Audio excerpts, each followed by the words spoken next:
Merci Jean-Rémy Baudot. On vous retrouve Merci. à 18h30. On va revenir ce soir dans BFM Stories sur l'attaque sanglante hier d'un fourgon en région parisienne à Aubervilliers, dans laquelle un convoyeur est toujours ce soir entre la vie et la mort. Avec cette question ce soir, aurait-elle pu être évitée cette attaque? Je pose la question à Éric Poisson.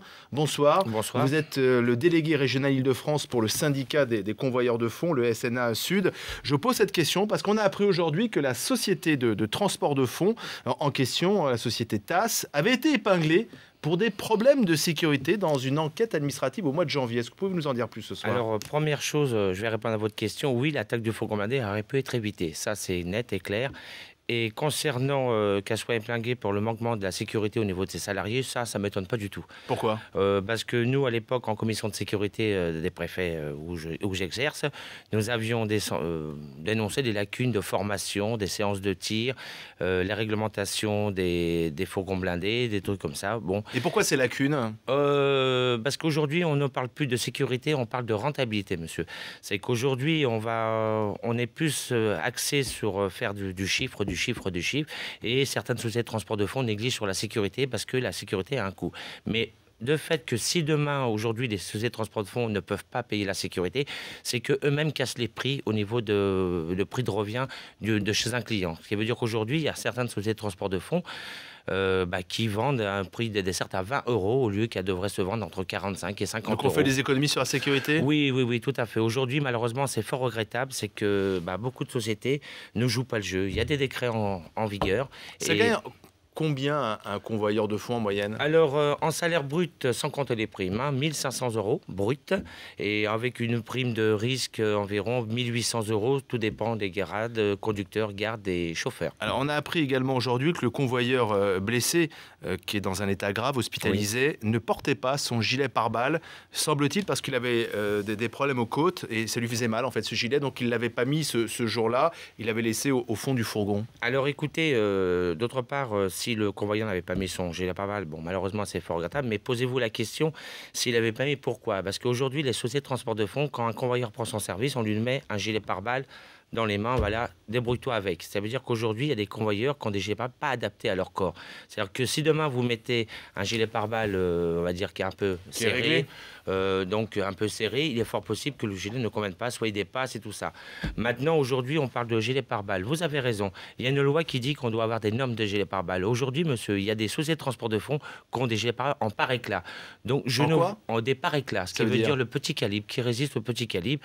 Je ne vois pas comment, même si, admettons, ce convoyeur avait mis son gilet pare-balles, comment il aurait pu résister à une arme type Kalachnikov. Une rafale de Kalachnikov. Voilà, oui. Donc aujourd'hui, monsieur, le problème, c'est que le gouvernement, j'entends en ce moment certains partenaires sociaux qui disent oui, il faut qu'il y ait un nouveau décret. Oui. Qu'il faut qu'il y ait un nouveau décret. Je vous dire qu'il faut qu'on arrête un peu la stupidité humaine. Alors simplement, oui, parce que c'est important de dire ça, un nouveau décret. Claude Guéant, l'ancien ministre de l'Intérieur, avait justement promis ce décret pour renforcer la sécurité des convoyeurs de fonds qui sont depuis maintenant plusieurs mois, plusieurs années, la cible des braqueurs et des voyous. Ce nouveau décret n'est toujours pas rentré en vigueur et déjà on annonce un nouveau décret, c'est ça? Écoutez, Manuel Valls était sur place à Aubervilliers ce matin. Quand on va rencontrer Manuel Valls prochainement, il faudra reprendre... Le 19 juin. Oui, tout à fait. Il faudra reprendre un petit peu certains hommes du gouvernement du passé. Ce décret a été bloqué grâce aux pétitions des salariés entre Sud et la CGT que on se refusait catégoriquement du nouveau décret. Mais pourquoi vous refusez plus de sécurité? Parce que est-ce que là, il n'y a pas une responsabilité des syndicats? Mais non, plus de sécurité, monsieur. Aujourd'hui, on est noyé par les décrets. Aujourd'hui, il y a un décret qui existe. Nous pouvons le mettre en application, mais c'est faute de moyens. Aujourd'hui, les donneurs d'ordre en jouent.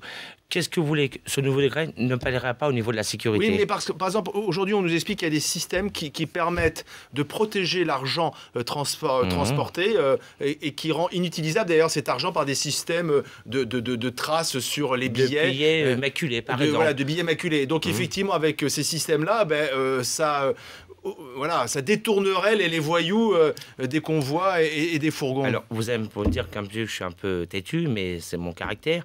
Aujourd'hui, monsieur, ce système existe depuis déjà plusieurs années, type les véhicules banalisés avec l'accès 30. Il faut savoir qu'aujourd'hui... Ça existe notamment en Grande-Bretagne, oui, en Belgique. En Belgique, en Grande-Bretagne. Mais aujourd'hui, monsieur, même ce système accès 30, les véhicules banalisés se font attaquer.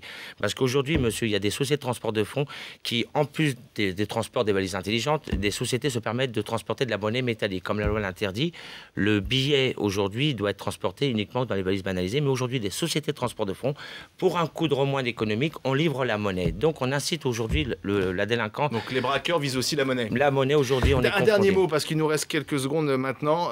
On a appris également sur ce dossier que la police, en fait, surveillait les voitures des braqueurs depuis plusieurs jours. Elle avait même posé, la police, des balises sous ces véhicules pour les suivre à la trace. Alors, je vais renverser un peu. Moi, monsieur, le matin, quand je prends mon service en tant que convoyeur, je suis tout le temps surveillé, d'accord?